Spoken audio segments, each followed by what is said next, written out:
Meus irmãos e minhas irmãs, eu vos saúdo com a paz do Senhor. Sou o professor Gisel Costa e este é o seu canal EBD em Ação. Canal feito especialmente para você, para abençoar a sua vida com subsídios históricos, subsídios culturais, subsídios teológicos, enfim, todo o subsídio que pudermos disponibilizar para ajudar o nosso professor e a nossa professora da escola dominical, aqui estaremos fazendo para que cada dia o seu plano de aula seja mais interessante, mais importante e agregue o que pudermos ajudar para que os jovens sejam ensinados de acordo com a palavra e tenham motivação cada dia mais para aprender através do professor e da professora. Quero agradecer a você que é inscrito no canal. Te agradeço pela inscrição, te agradeço pelos comentários, diversos comentários têm surgido e têm nos ajudado, os likes também. E a divulgação do nosso trabalho. Pode divulgar, pode compartilhar. E você que está chegando pela primeira vez no canal e não é inscrito, eu convido-te a inscrever-se no canal. Se inscreva no canal, ative o sininho, porque quando você ativa o sininho, você é notificado em primeira mão dos novos vídeos que aqui postamos. Dê um likezinho. Se quiser assistir os demais vídeos dos trimestres passados, nós temos eles disponibilizados em playlists, que são pastas de cada trimestre. Tanto dos jovens quanto dos adultos estão disponíveis em playlist. Então você pode acessar trimestre a trimestre, tanto de jovens e de adultos. Pode acessar, pode assistir, pode divulgar, compartilhar, esteja à vontade. A lição 2, datada do dia 13 de janeiro de 2019, nesse ano que está iniciando, nós temos o título Os Preparativos para a Conquista. Israel se preparando para conquistar a terra prometida. Agora, depois de longos anos, em detrimento do castigo dos murmuradores, que eles perambularam, que eles permaneceram no deserto, agora está vindo os preparativos para que eles possam entrar na terra e conquistar a terra que Deus havia prometido. O nosso texto do dia está em Números 22. Os filhos de Israel assentarão as suas tendas, cada um debaixo da sua bandeira, segundo as suas insígnias da casa de seus pais. Ao redor, defronte da tenda da congregação, assentarão as suas tendas. A síntese: o povo de Deus deve viver em unidade, em santidade, e também deve conhecer sua força e preparar-se para os embates da vida, sabendo especialmente que a vitória vem do Senhor. Primeiro tópico, criando a ordem social. E o primeiro ponto fala sobre o censo da guerra. Por que o censo da guerra? Porque na terra de Canaã habitavam pessoas, ela não estava vazia, e eles deveriam tomar aquelas terras pela guerra. E por que pela guerra? Porque aquela nação que estava ali entronizada em Canaã, diversas nações, haviam prevaricado contra Deus, haviam desprezado ao seu Deus, e todas as oportunidades haviam desprezados. Então Deus deu a terra de Canaã para Israel, que era um povo seu escolhido. Mas para isso, eles precisariam lutar. Lutar contra quem? Lutar contra os filisteus, lutar contra os jebuseus, os gigazeus, os eveus, todos os zeus que estavam entronizados na terra de Canaã, eles deveriam ser retirados ali pela guerra. Portanto, Israel precisava se preparar para a guerra. E a ordem foi: todos os jovens, todos de 20 anos para cima, indistintamente, eles deveriam alistar-se no deserto, e o capitão passar a vistas para que eles pudessem ir para a guerra, ir para a luta. A nossa vida, juventude, ela é de guerra. Nós estamos guerreando constantemente. Contra o que estamos lutando? Contra as obras da carne que estão inseridas na vida da juventude de cada ser humano. Contra o mundo, que invertem os valores da família, da religião, da verdade, da Bíblia, da palavra de Deus. E contra o diabo, que está ao nosso derredor buscando a quem possa tragar. É a nossa guerra. Então nós estamos se preparando para a guerra. Por isso que Paulo diz assim, em Efésios capítulo 6, no demais, fortalecei-vos no Senhor, reverti com a couraça da justiça, o capacete, a espada do Espírito. Então ele fala ali quais são os elementos da guerra. Qual é a nossa guerra? Então, quando o jovem cristão ele descobre que estamos em guerra e se prepara com o capacete, com a espada do Espírito, cheio do Espírito, não vos embriagueis com vinho e que é a contenda, mas enchei-vos do Espírito, a espada e etc., ele ganha a guerra. E é conquistando Canaã que nós estamos nesses últimos dias, marchando para a conquista. O senso sem discriminação, segundo ponto do primeiro tópico. Quer dizer, Deus não discriminou ninguém, era todos indistintamente de 20 anos para cima, que tinha condições e estava convidado. Na obra de Deus é assim também. Deus não faz acepção de pessoas. Todos têm talentos, todos têm capacidade. Ou todos são chamados, se não tem, Deus capacita, conforme a nossa força. Pode observar que na parábola dos talentos, uns recebeu 5, outros 2, outro 1. Ninguém ficou sem talentos. Então todos nós temos condições de trabalhar indistintamente. Senso organizacional. As tribos no deserto, depois da construção do tabernáculo, elas não viviam aleatória. Para que elas pudessem armar a sua tenda, a sua casa, que eles habitavam em tendas, eles tinham uma ordem. Tinha as tribos que ficavam em frente ao tabernáculo. Existiam as tribos que ficavam atrás do tabernáculo, outras demais tribos eram ensinadas a ficar à direita e à esquerda, os 4 lados do tabernáculo. As 12 tribos se organizavam conforme o número de famílias. As famílias iam se organizando com os seus, as tribos e as famílias, tudo organizado. De forma que, quando se fosse possível olhar de cima do tabernáculo, a forma que eles estavam formava uma cruz, tabernáculo no meio, e uma cruz era vista do alto, a forma que eles se organizavam, porque tudo aponta para a cruz. Todos os elementos do tabernáculo apontam para a cruz. A nossa caminhada é em direção à terra prometida. A passagem disso é através do sangue de Jesus. Então todos esses elementos são simbólicos e devem ter entendimento na palavra de Deus como uma representação daquilo que é real. A salvação, a terra celeste e a nossa vitória, a salvação através de Cristo Jesus. Segundo tópico, construindo a identidade nacional, o senso de pertencimento. Ele veio para mostrar que as pessoas em si pertenciam a Deus e as famílias em si eram valorizadas. Totalmente diferente no Egito, em que eles viviam como escravos. O escravo ele não tinha direito nem ao chinelo, porque no Egito o chinelo era símbolo de autoridade. Então os escravos eram distintos. Eles faziam coisas obrigatoriamente, eram mandados sem recompensa, sem férias, sem reconhecimento e sem pertencimento. Era um escravo. O escravo ele tem essa atitude de não pertencer a ninguém, a não ser ao seu dono. E o seu dono usa ele como quer, como objeto, como animal. Agora, eles livres da escravidão, eles pertenciam à família de Deus, pertenciam ao povo escolhido, pertenciam a Israel, a nação santa, a nação eleita, escolhida por Deus. Então agora eles deveriam ter esse sentimento. Então por isso houve o senso de pertencimento. As famílias em si, as tribos em si, a ordem de cada família diante do tabernáculo e assim sucessivamente. Para quê? Para eles terem essa ideia que era um povo escolhido, um povo separado, não eram mais escravos, mas trabalhar voluntariamente. Inclusive a oferta, quando eram pedidas as ofertas para a construção do tabernáculo, para a construção do templo, sempre vinha a palavra: tudo coração se mover voluntariamente, que deixavam de lado a expressão da obrigatoriedade da escravidão. Não eram mais escravos, mas livres para servir a Deus, porque a lei de Deus ela nos torna livre do pecado, livre da escravidão, livre dos vícios, livre de tudo.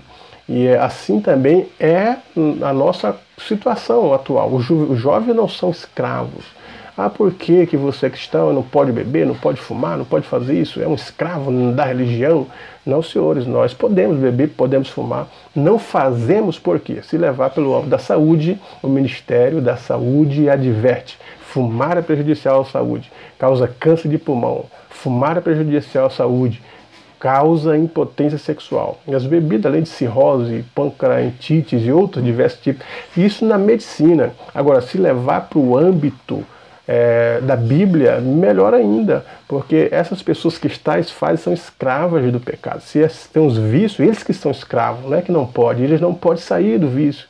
As pessoas não podem sair da cachaça, da bebida, da prostituição, não conseguem se ver livre. Então, essas pessoas que são escravas. Agora, os jovens cristãos são livres. Se eles quiserem fazer isso, tudo podem. Mas por que não fazem? Primeiro, pela questão de saúde. Segundo, pela questão de obediência à palavra de Deus, a sua liberdade. Então é assim que nós somos parecidos com o povo de Israel. Livres, cujo coração se move voluntariamente. Senso de serviço. Na obra de Deus nós temos serviço. O povo de Israel tinha serviço. Tinha os que cortavam a lenha, as famílias que cortavam a lenha, as famílias que montavam e desmontavam o tabernáculo, a família que era família de guardas para guardar o tabernáculo, a família das limpezas que eram para lavar as cortinas, deixar os utensílios limpos, a família da música que era para louvar, adorar, fazer os instrumentos, fazer as canções, escrever a letra. Então cada um tinha suas funções.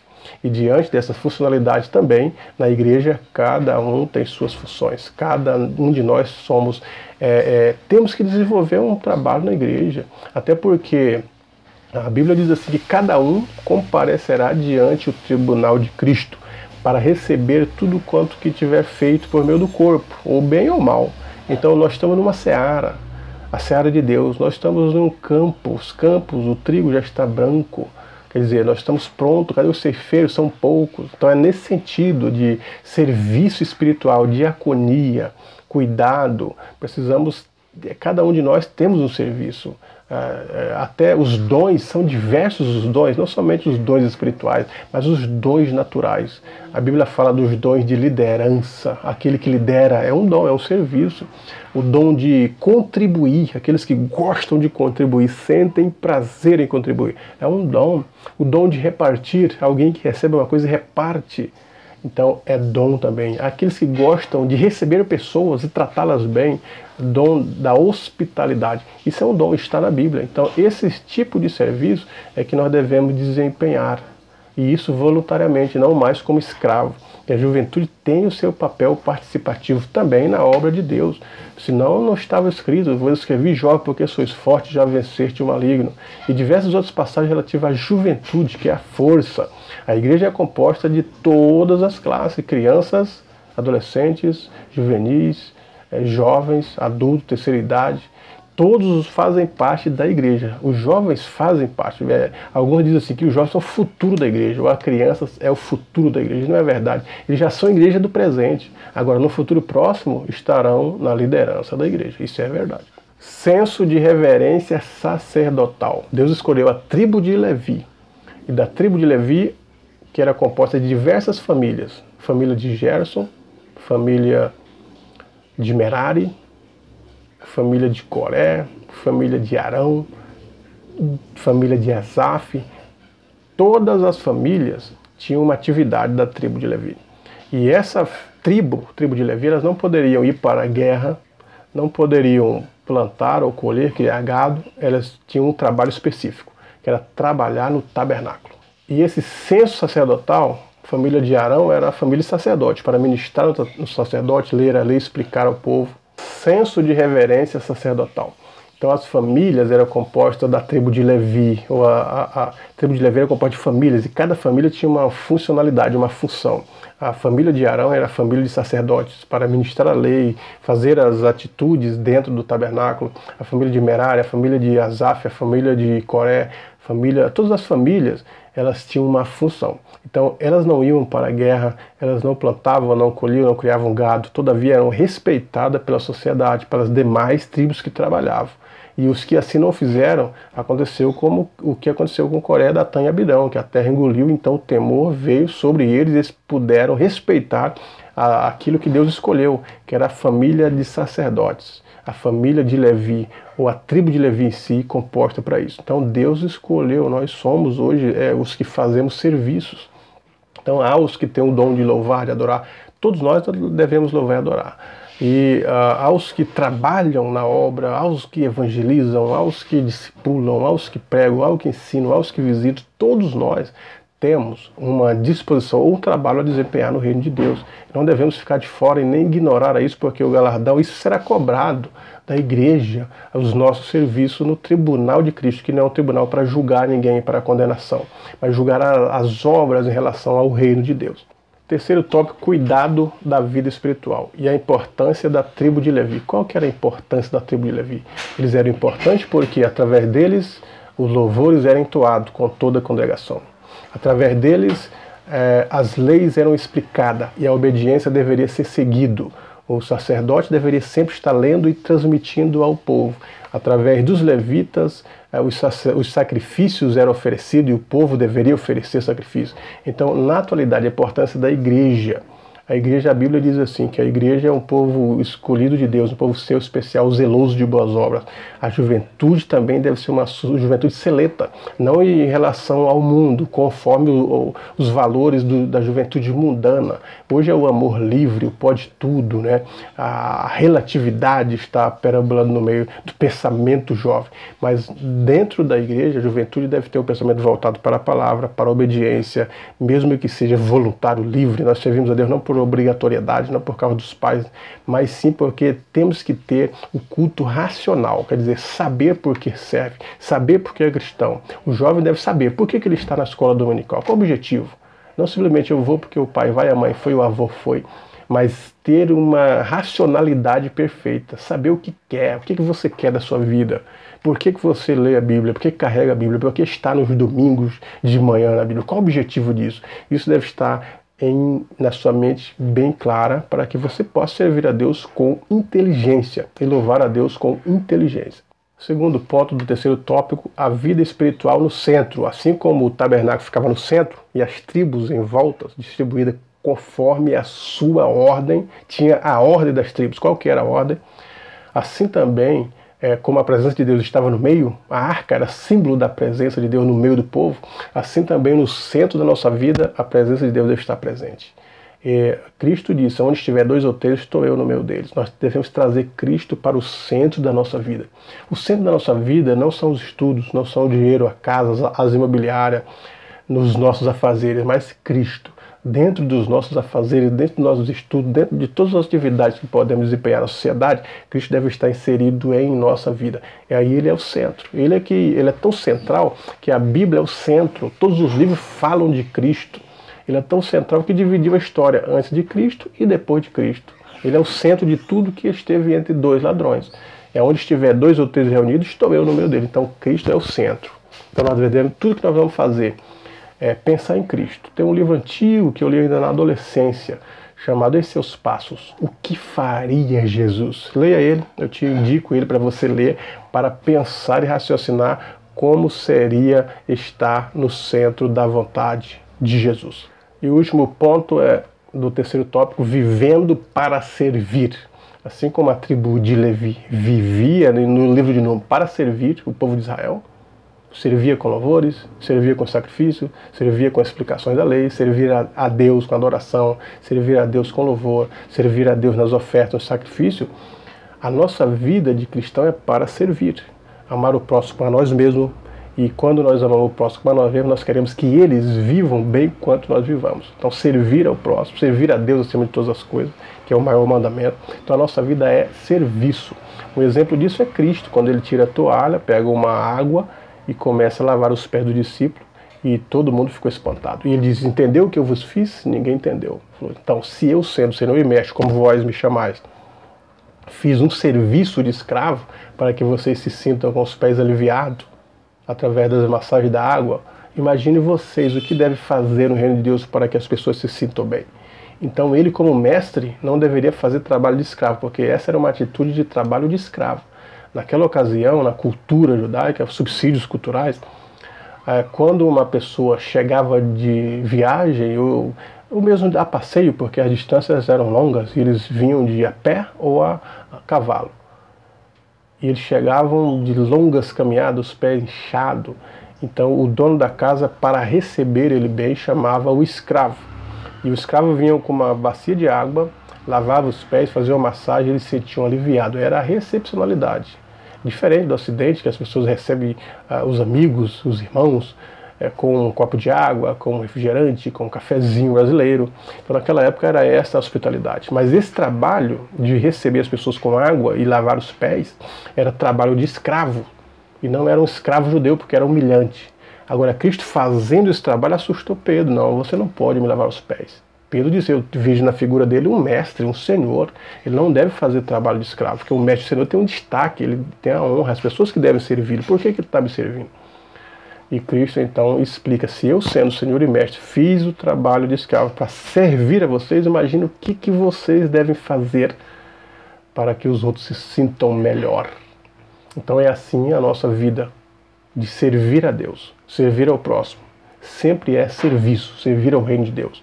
E com certeza o nosso galardão estará garantido. Portanto, professor e professora, que você tenha uma boa aula neste domingo e que o Espírito de Deus fale ao coração dos seus alunos.